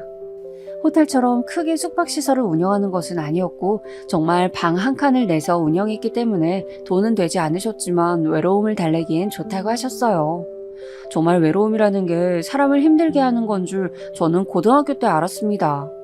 살면서 어릴 때는 가족들한테 사랑만 받고 자랐고 초등학교에 입학해서 중학교를 졸업할 때까지는 엄마와 붙어 살았고 또 시골 특성상 서로 다 아는 사이여서 작지만 깊은 관계를 유지했기 때문에 저는 서울에서 적응을 잘하지 못했습니다. 서울은 학생들도 많고 학교 자체도 커서 제 마음속에는 설렘과 동시에 무서움도 자리 잡았습니다. 그러던 저에게 한 줄기 빛 같은 사람이 있었는데 그 사람이 바로 지금의 제 남편입니다. 남편은 저와 같은 고등학교에 다녔던 친구였는데 고등학교 때는 그냥 정말 친구의 사이였어요. 저는 문과반을 선택했는데 남편도 문과였고 선택 과목이 똑같아서 3년 내내 같은 반이었습니다. 제가 시골에서 자라서 많은 사람 속에 있으면 울렁거리는 증상이 있어서 특히 고등학교 1학년 때 많이 힘들어했는데 남편이 그때 제 짝이었어요. 제가 수업 중에 울렁거려서 반을 뛰쳐나가면 본인도 같이 따라 나와서 제가 심호흡을 할 수 있게 같이 도와주던 아주 착한 사람이었습니다. 이 밖에도 제가 하교하면 친구가 없어서 외로우니까 혼자 도서관에 가서 책을 읽고는 했는데 남편은 그런 저를 따라와서 옆에 앉아서 같이 시간을 보내주었어요. 낯가림이 아주 심한 편인데 그런 남편 덕분에 고등학교 때 정말 많이 의지하면서 보냈습니다. 오히려 언니보다 남편이 같이 있던 시간이 길었고 엄마와 전화할 때 제가 남편 얘기를 너무 많이 하니까 엄마는 그때부터 제가 남편과 결혼할 것 같다고 하셨어요. 하지만 저는 연애는 무조건 대학에 가서 하라는 언니의 방침 때문에 남자친구가 저를 좋다고 해도 학생이 무슨 연애를 하냐 밀어냈고 남자친구는 그 말을 듣고 우리가 둘 다 대학에 갔을 때 저에게 고백했습니다. 여담이지만 고등학교 졸업식 날 엄마가 서울에서 올라오셨는데 남자친구를 보고 저에게 저놈 잘생기고 착하다며 꼭 잡으라고 말씀하셨던 게 아직도 기억이 나네요.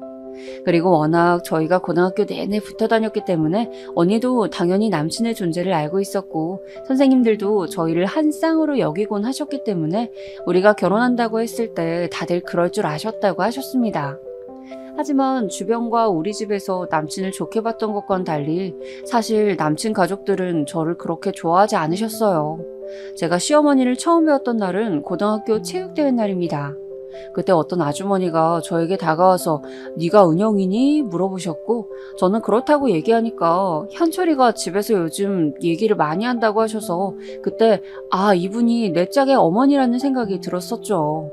시어머니는 저를 처음 봤던 날 저에 대해 몇 가지 물으셨는데 어렸던 저는 꾸며낼 줄을 몰라서 있는 그대로 말을 했습니다. 은영이 너 어디 사니?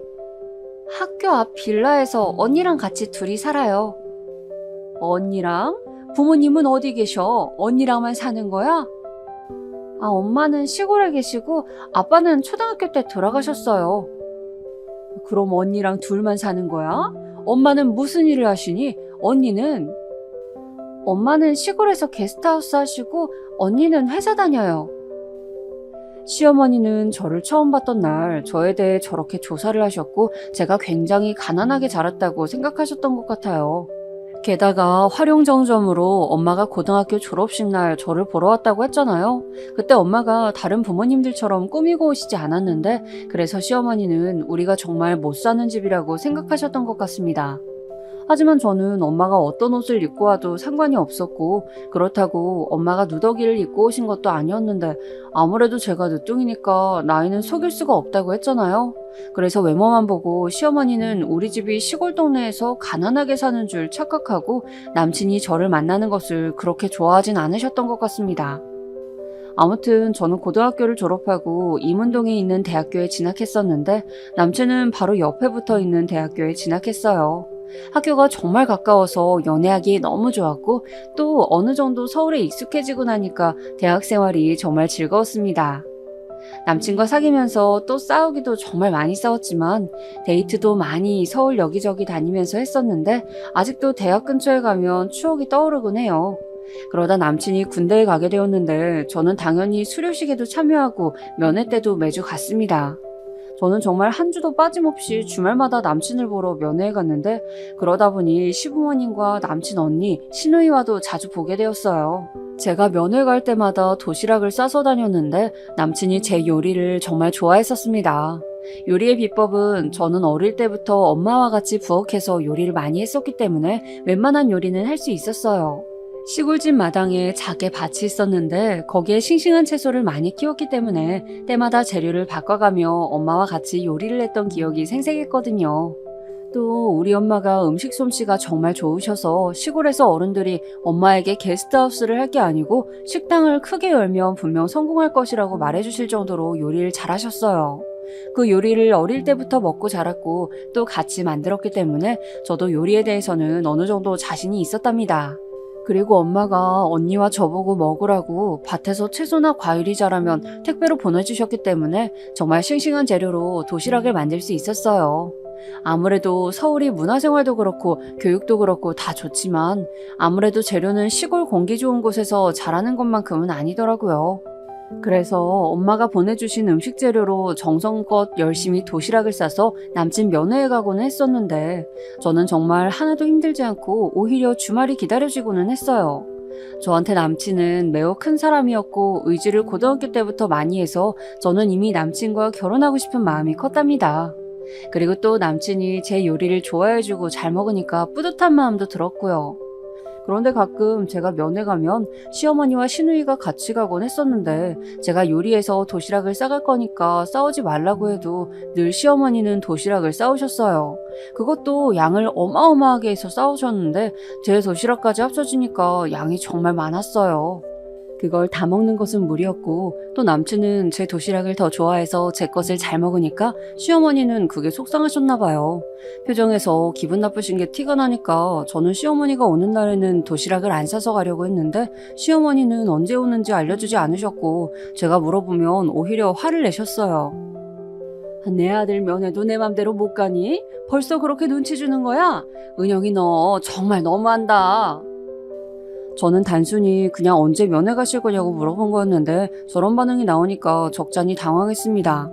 오해라고 설명하고 넘어갔지만 시어머니는 그 이후부터 제가 무슨 말만 하면 꼬투리를 잡으셨어요. 저도 아무리 어렸던 나이지만 사람인데 당연히 시어머니가 저를 싫어하는 것은 느꼈습니다.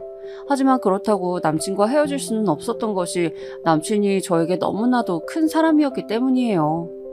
제가 가장 힘들 때 옆에서 있어줬던 사람이 남친이었고 또 성격도 서로 너무 잘 맞았고 둘 다 내향적이라 친구가 몇 없었는데 둘이 서로에게 제일 친한 친구였습니다. 둘만 보면 너무 좋았기 때문에 절대 헤어질 수는 없었어요. 그리고 남친이 군대에서 전역할 때쯤에는 언니는 새로운 남자친구와 결혼하게 되었습니다. 저는 고등학교 입학할 때부터 언니와 함께 살았는데 이제 언니가 결혼하니까 따로 살게 되었죠. 형부가 될 사람은 같은 회사에 다니는 언니의 동료였는데 저도 결혼 전에 봤더니 사람이 정말 다정하고 괜찮으신 분이었어요. 저에게도 매우 잘해주었고 저는 언니의 결혼을 매우 축하했습니다. 하지만 언니 결혼을 축하하는 것과는 달리 당장 제가 살 곳을 구해야 했어요.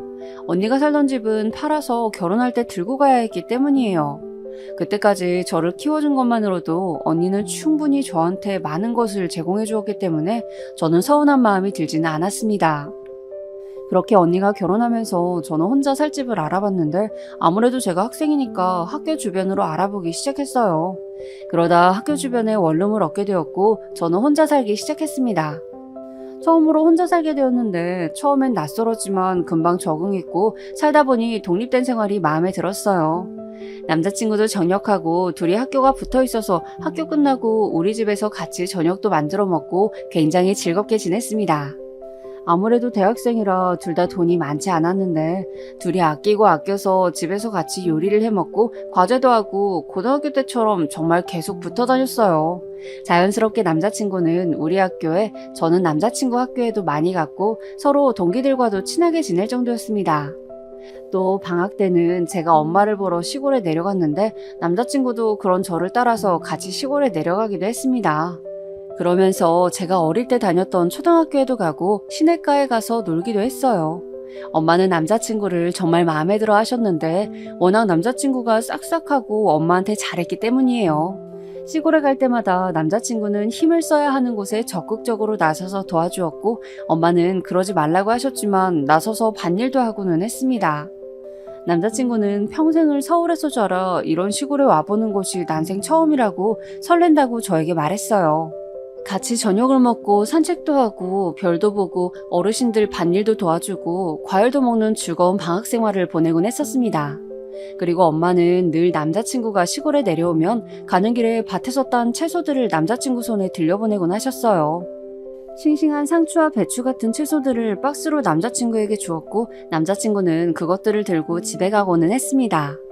그리고 저는 오빠도 있다고 했잖아요. 오빠는 서울에서 고깃집을 운영하고 있었어요. 오빠는 이미 결혼해서 조카도 낳았는데 오빠가 가게를 하고 새언니도 오빠를 도우니까 아기를 봐줄 사람이 없었어요. 그래서 제가 조카를 대신 봐주기도 했었는데 남자친구가 저와 같이 조카를 데리고 놀이공원도 가고 맛있는 것도 먹으러 다녀서 얼마나 즐거웠는지 몰라요.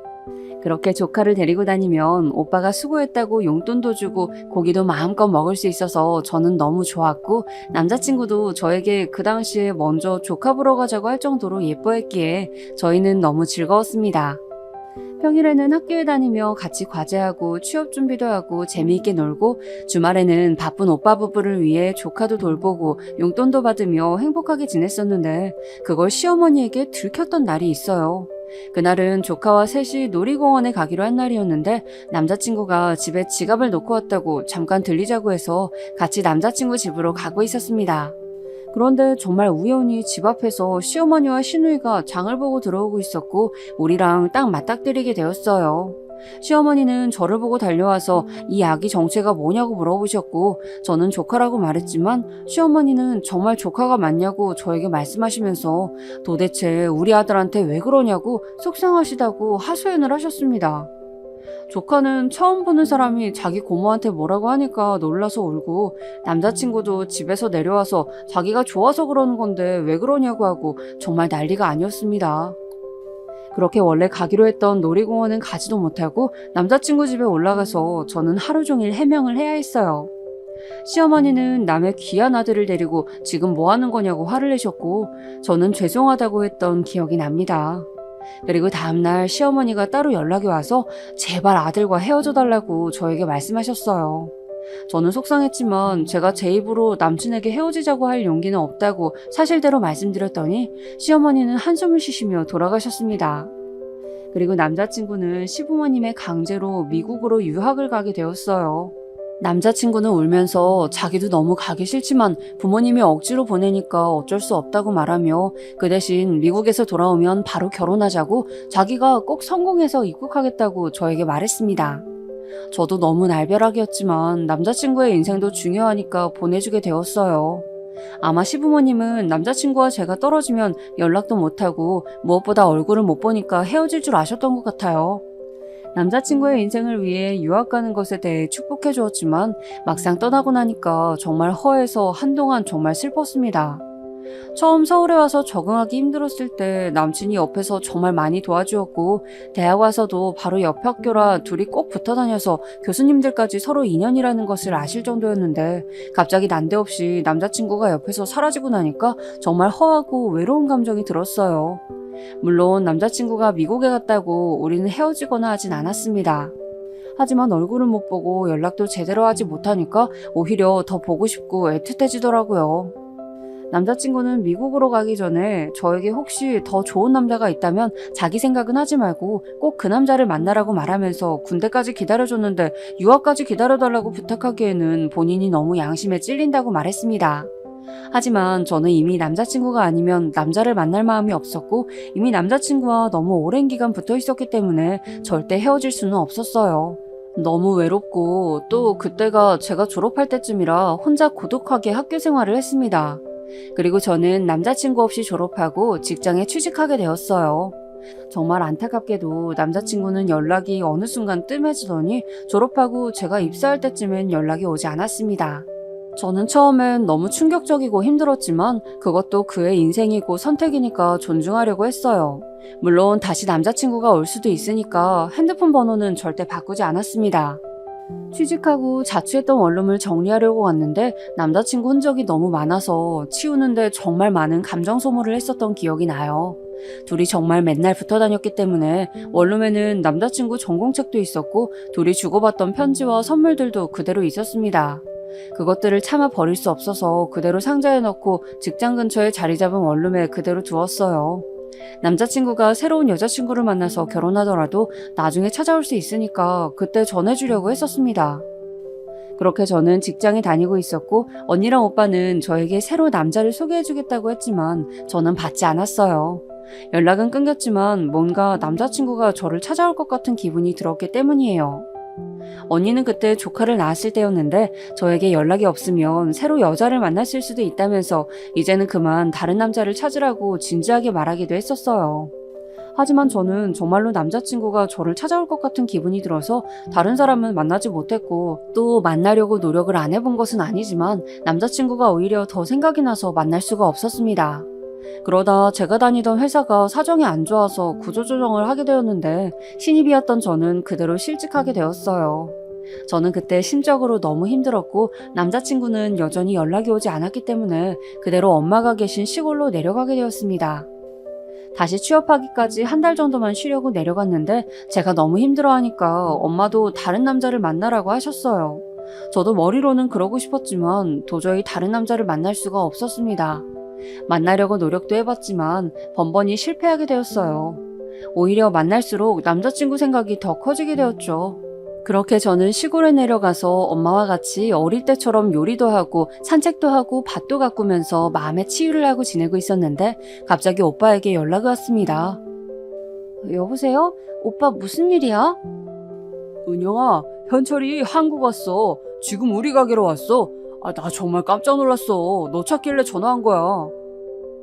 저는 사람이 너무 놀라면 아무 말도 할 수 없다는 사실을 그때 알게 되었습니다. 제가 그렇게 원하던 남자친구의 연락이었는데 저는 순간 온몸에 소름이 돋고 아무 말도 할 수가 없었어요. 제가 말이 없자 오히려 오빠가 듣고 있는 거냐고 물었고 그 순간 남자친구가 제 이름을 불렀습니다. 은영아, 나야. 늦게 연락해서 너무 미안해. 정말 너무 미안해. 그동안 사정이 있었어. 저는 진짜 드라마에 나오는 주인공처럼 길거리에 주저앉아 울 수밖에 없었어요.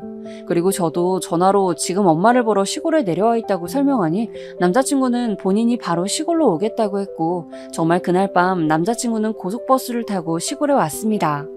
저는 그날 아침까지만 해도 남자친구와 다시 만날 거라고는 전혀 생각을 하지 못했는데 막차 버스를 타고 내리는 남자친구를 보고 석상처럼 굳어서 아무 말도 하지 못했습니다. 남자친구는 저에게 다가와서 저를 안았는데 저는 몇 년 만에 본 남자친구여서 정말 현실이 믿기지 않고 동시에 왜 그동안 연락이 없었던 건지 원망스럽더라고요. 그래서 우리 집으로 가는 길에 얘기를 들었는데 듣고 보니까 정말 놀라웠습니다.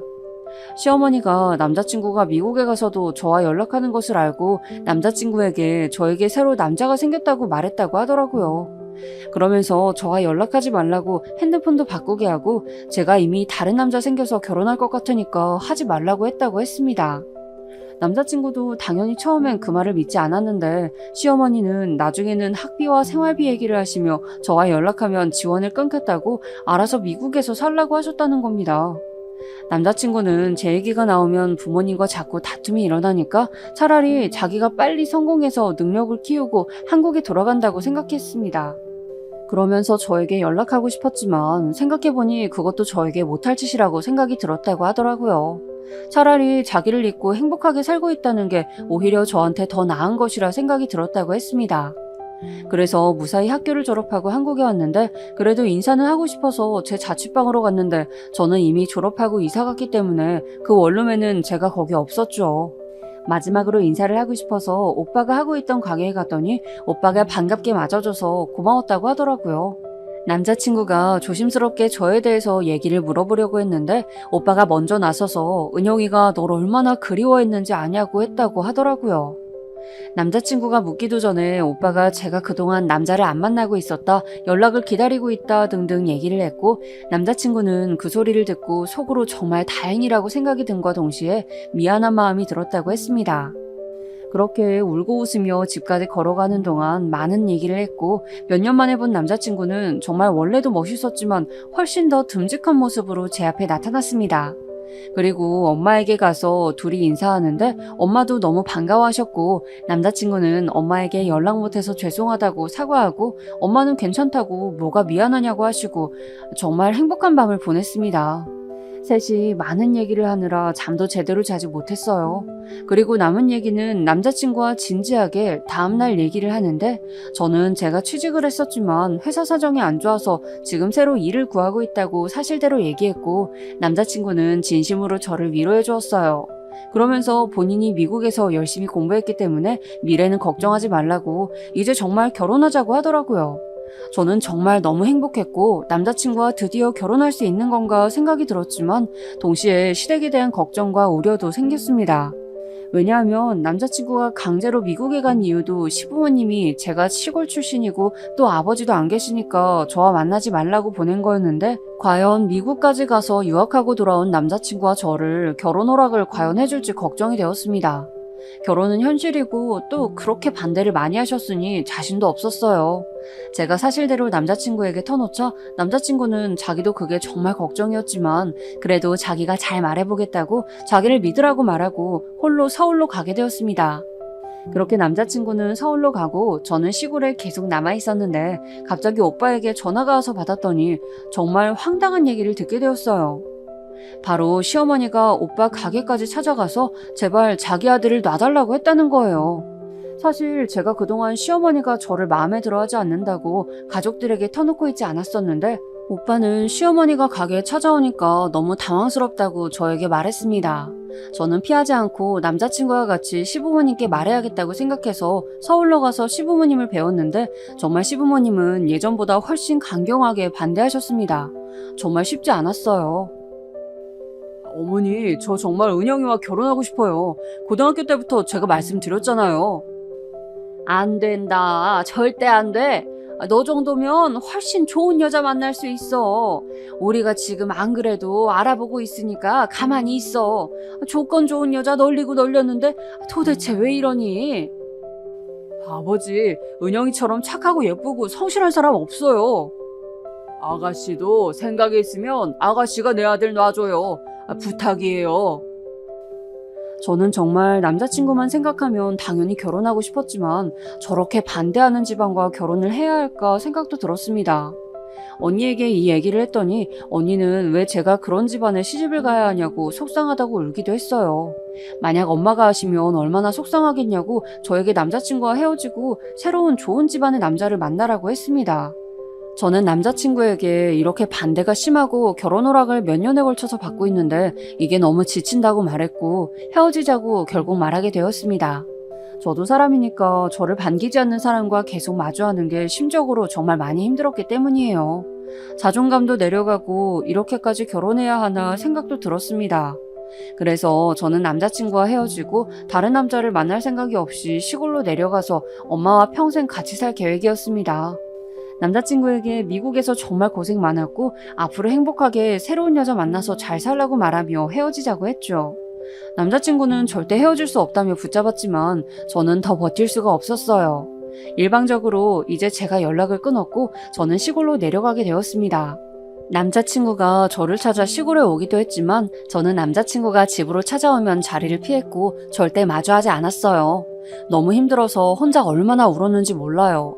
그런데 그렇게 힘든 시기를 보내고 있는데 어느 날 몸이 너무 안 좋아서 동네 의원에 갔더니 의사가 저에게 임신한 것 같다고 하더라고요. 저는 너무 놀라서 바로 시내로 가서 검사를 해봤더니 정말 임신했다는 소식을 듣게 되었고 고민에 빠지게 되었습니다. 이것을 남자친구에게 말을 해야 할지 말아야 할지 몰래 지워야 하는지 걱정이 되어서 잠도 제대로 자지 못했어요. 당연히 엄마나 언니에게도 말하지 못하고 혼자 며칠을 고민에 빠졌습니다. 그래도 말은 해야 한다고 생각이 들어 전화기를 들어도 차마 번호를 누르지 못하겠더라고요. 그렇다고 지워야겠다 생각하니 또 그러지도 못했습니다. 사귀고 있던 사이라면 그래도 조심스럽게 얘기를 했을 텐데 이미 제가 제 입으로 헤어지자고 말한 뒤였고 또 찾아와도 만나주지도 않는 상태였기 때문에 임신 사실을 터놓을 수가 없었어요. 제가 너무 힘들어하니까 그게 겉으로도 티가 났는지 엄마가 무슨 일이 있는 거냐고 물으셨고 저는 그래도 터놓지 못했습니다. 그냥 남자친구와 헤어져서 힘들다고 말하긴 했는데 제가 잠도 못 자고 먹지도 못하니까 엄마는 남자친구에게 저 몰래 연락해서 남자친구가 시골로 내려오게 되었습니다. 저는 남자친구 얼굴을 보고 그동안 참아왔던 게 터져서 붙잡고 울면서 결국 임신 사실을 알리게 되었죠. 남자친구는 처음에는 굉장히 당황했지만 나중엔 오히려 잘 됐다고 하면서 아이를 빌미로 결혼하자고 저에게 말했어요. 저는 그게 말이 되는 소리냐고 물었고 남자친구는 진심으로 기뻐하면서 이제 본인 부모도 반대하지 못할 거라고 했어요. 그리고 바로 집 앞으로 가서 엄마에게 제 임신 사실을 알렸고 엄마는 그럼 그동안 힘들어했던 게 다 임신 때문이었냐고 놀라서 드러누우셨습니다. 엄마는 결혼한다면 본인이야 너무 좋지만 시댁 반응도 살펴야 하니 남자친구에게 말을 잘해달라고 부탁했어요. 남자친구는 제 손을 잡고 그 길로 바로 서울에 갔고 우리는 시댁으로 가서 임신 사실을 밝히게 되었습니다. 저는 아직도 그날 시어머니의 얼굴이 떠오르는데요. 그 아이가 네 아이인지 어떻게 알아? 아무도 모르는 거야. 네 새끼 아닐 수도 있어. 뭘 믿고 그렇게 단정하는 거야? 어머니 그게 무슨 말씀이세요? 현철 씨 아이 맞아요. 다른 건 몰라도 이건 정말이에요. 엄마 정말 왜 그러세요? 저는 은영이와 결혼하고 싶어요. 제발 허락해주세요.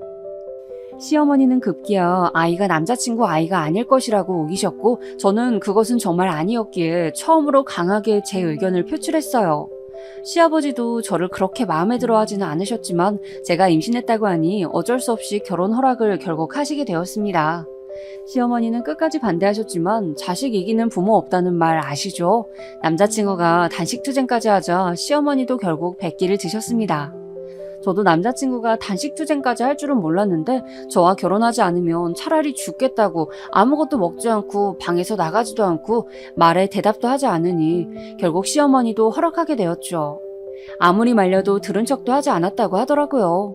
그렇게 남편의 단식투쟁과 아기 덕분에 우리는 우여곡절 끝에 결혼할 수 있었는데 그것은 시작이었습니다. 시어머니는 상견례 때도 기분이 안 좋으신 것을 엄청 티내셨고 엄마가 결국 저에게 따로 시어머니 표정이 너무 안 좋으시다고 말씀하실 정도였어요. 시어머니는 사실 가진 것에 비해 사치가 매우 심하셨는데 그런 점이 우리 엄마와는 정반대셨습니다. 엄마는 교수로 재직하실 때도 온화하시고 똑똑하셔서 제자들이 시골로 종종 찾아올 정도였어요. 하지만 원래 꾸미는 걸 안 좋아하시고 또 티내는 것도 안 좋아하셔서 겉모습만 봐서는 평범하세요. 하지만 시어머니는 본인 재산에 비해 과하게 꾸미는 걸 선호하시고 정말 겉모습으로 사람을 판단하는 분이셨죠. 그래서 본인이 보기에 우리 엄마가 꾸밀 줄 모르고 시골에 살고 또 제가 아빠도 계시지 않으니까 무시했던 것 같아요. 저는 저한테 그러는 것은 참아도 엄마한테 그러는 건 도저히 못 참아서 제가 엄마도 젊으셨을 때 교수로 재직하셨고 지금 유명 정치인들도 제자로 두고 계시다고 말하고 싶었지만 엄마가 극구 반대하셔서 말을 할 수가 없었어요. 엄마는 지나간 직업은 지나간 것이고 본인은 지금 시골에서 작게 게스트하우스를 운영 중인 사람이니 그렇게 시부모님께 소개했고 시부모님의 편견은 더욱 커지게 되었죠. 남편에겐 시누이도 있었는데 시누이도 저에게 시골 사는데 예단은 제대로 해올 수 있냐고 물을 정도였습니다. 하지만 엄마가 시골에 살고 계셨지만 돈이 없는 것은 아니었기 때문에 시댁에서 요구한 예단을 충분히 해줄 수 있었어요. 제가 그 정도는 가능하다고 답하니 시어머니는 무리하게 대출받지 말고 못하겠으면 말하라고 하더라고요. 그런데 정말 감당 가능해서 저는 당당했습니다. 신혼집은 남편 직장 근처에 잡게 되었고 저는 태교를 하며 미리 들어가서 남편과 살았습니다. 결혼식은 아이를 낳고 하자고 결정했기 때문에 미리 신혼집에서 살고 있었는데 그렇게 살다 보니 어릴 때 대학생 때 제 원룸에서 둘이 살았던 것도 머리에 생각나고 추억이 떠올랐어요. 그렇게 저는 첫째 아이를 낳게 되었고 앞서 말했듯이 공주님이 태어났습니다. 시어머니는 노골적으로 다음에는 아들을 낳으라고 하셨지만 남편과 저는 성별이 무슨 상관이냐고 우리가 좋으면 됐다고 하며 즐겁게 결혼식 준비를 하게 되었죠. 그렇게 제가 산후조리도 하고 슬슬 결혼식 준비를 하는데 한복을 고를 때 마찰이 있었어요. 보통은 분홍색 한복은 신부 측에서 많이 입는 한복이잖아요. 그런데 시어머니가 본인이 분홍색의 예쁜 한복을 입겠다고 한복집에서 고집을 부리셨어요. 저번이 분홍색은 신부 색상이라고 말해도 듣지를 않더라고요. 결국 엄마가 본인은 아무 색도 괜찮으니 사돈 편하신 대로 하시라고 했고 시어머니는 한복집에서 제일 화려한 한복을 고르게 되었습니다. 엄마는 이미 오빠와 언니가 결혼할 때 한복을 입었기 때문에 가지고 계신 한복을 입게 되었죠. 저는 엄마에게 예쁜 한복을 해주고 싶었는데 엄마는 본인이 괜찮으시다며 보통 한복을 입으셨어요. 그렇게 크고 작은 마찰을 잠재워가며 결혼식을 준비했고 결국 결혼식 날이 되었습니다. 엄마는 자식 중 제가 늦둥이였고 저에게 애정이 매우 크셨기 때문에 아는 분들에게 처음으로 연락을 많이 돌리셨어요. 원래 제자들에게도 절대 연락하지 않으시는데 이번에는 먼저 연락하셔서 늦둥이 딸이 결혼한다고 알리셨다고 하더라고요. 제가 정신없이 화장하고 신부 대기실에 들어가서 손님 맞이를 하다가 잠깐 드레스에 문제가 생겨 로비로 나왔는데 그때 시댁 식구들이 하는 말을 우연히 듣게 되었습니다. 엄마는 오빠가 결혼할 때 맞추었던 하늘색 한복을 입고 있었는데 아무래도 오빠는 저와 나이 차이가 16살이나 나고 결혼한 지 꽤 되었기 때문에 한복이 오래된 것이었어요. 저도 그것을 알기에 엄마에게 새로 해주고 싶었던 거죠. 아무튼 그래서 저도 엄마 한복이 계속 머리에 걸렸는데 시어머니가 하는 말씀이 제 귀에 콱 박히게 되었습니다. 촌사람이라 옷발도 더럽게 안 봤네? 너무 촌스러워. 엄마, 분홍색 한복 입길 잘했어. 엄마밖에 안 보여. 아니, 저 한복 정말 몇 년 전 거야? 시골 살아서 뭘 모르나 봐. 시누이랑 시어머니가 둘이 키득거리면서 우리 엄마를 보고 비웃고 있는 장면을 보자 저는 정말 속에서부터 열불이 나기 시작했습니다. 아무리 아이를 낳고 결혼식을 올리는 상태였지만 저는 우리 엄마를 저렇게 무시하는 것을 차마 넘기질 못하겠더라고요. 그래서 드레스를 부여잡고 시어머니한테 가서 따지려고 했는데 그 순간 엘리베이터에서 유명 정치인이 내려서 걸어왔습니다. 그 정치인은 워낙 유명해서 뉴스에도 많이 나오는 사람이었는데 그래서 사람들의 시선이 그 사람에게 쏠리기 시작했어요. 알아보는 사람이 정말 많았거든요. 그리고 정말 놀랍게도 그 정치인은 우리 엄마에게 나타나서 고개 숙이며 인사를 했습니다. 교수님, 막내따님 결혼 진심으로 축하드립니다. 엄마는 와줘서 고맙다고 인사하시면서 반갑게 맞이하셨어요. 사람들이 수군거리기 시작했고 정치인은 저에게 와서 말을 걸었어요. 아이고, 오랜만인데 많이 컸네요. 결혼 축하드려요. 교수님 댁에 다음 달에 찾아뵐게요. 아, 와주셔서 감사합니다. 네, 다음 달에 놀러 오셔요. 이 뒤로도 유명 정치인이 더 방문했고 정치인뿐만 아니라 연예인들과 각종 유명 인사들도 많이 방문해 주었습니다. 나중에 알고 보니 언니와 오빠 결혼식 때는 엄마가 일부러 부르지 않았다고 하셨어요. 그래서 오고 싶어도 참석하지 못했는데 막내딸이라 부르신 것 같다고 유명하신 분이 저에게 말씀해 주셨어요. 저는 로비로 나온 김에 얼떨결에 같이 손님 맞이도 하며 엄마 제자분들을 많이 만나고 인사하게 되었습니다. 그리고 엄마 쪽으로 화환도 어찌나 많이 왔는지 셀 수가 없었어요. 시어머니가 결혼 전에 저에게 본인 집이 워낙 인맥이 많아서 화환 개수가 차이 날 수도 있다고 했는데 오히려 우리 집 화환이 너무 많아서 시댁 쪽으로 침범하기까지 했습니다. 제가 그렇게 손님 맞이를 하고 결혼식을 올리는 도중에 시댁 쪽을 보니까 아무 말도 못하고 얼굴이 새파랗게 질려 있더라고요. 그렇게 보이는 것에 열심히 집착하는 사람들이니 얼마나 창피했겠어요. 그렇게 결혼식은 순조롭게 마무리가 되었고 시댁에 찾아갔더니 저는 정말 딴 사람인 줄 알았습니다. 아이고, 우리 며느리 오셨나? 정말 고생 많았어. 이리 앉아서 이것 좀 먹어. 올케가 좋아한대서 이거 우리가 만들어놨어. 저는 정말 시어머니한테 저런 목소리가 있는 줄 처음 알았습니다. 결혼식 이후로 시어머니는 노골적으로 저에게 잘해주셨어요. 본인 아들을 저와 결혼시킬 수 없다며 미국까지 보냈던 사람이 맞는 걸까 의심이 들 정도로 저에게 우리 며느리 새아가 하면서 잘해주셨죠. 그러면서 사돈이 교수님이셨으면 미리 말하지 그랬냐? 그러면 서로 오해 없이 순조롭게 진행되지 않았겠냐고 하셨어요. 저는 그 말을 듣고 어이가 없었지만 겉으로 티내진 않았습니다. 엄마가 어릴 때부터 벼는 익을수록 고개를 숙이라는 말을 저에게 하시기도 했고 무엇보다 큰 소리를 내는 것을 별로 좋아하지 않는 분이셨거든요.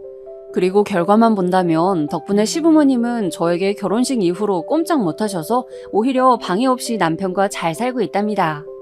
남편도 시부모님이 저에게 다른 소리를 하지 못하게 입단속을 철저히 해주고 있고요. 남편은 미국 학위를 이용해서 국내에서 알아주는 회사에 취직했고 저는 결혼식 이후에 둘째 아이를 가졌어요. 첫째도 공주였지만 둘째도 공주님이어서 현재는 자매를 키우고 있습니다.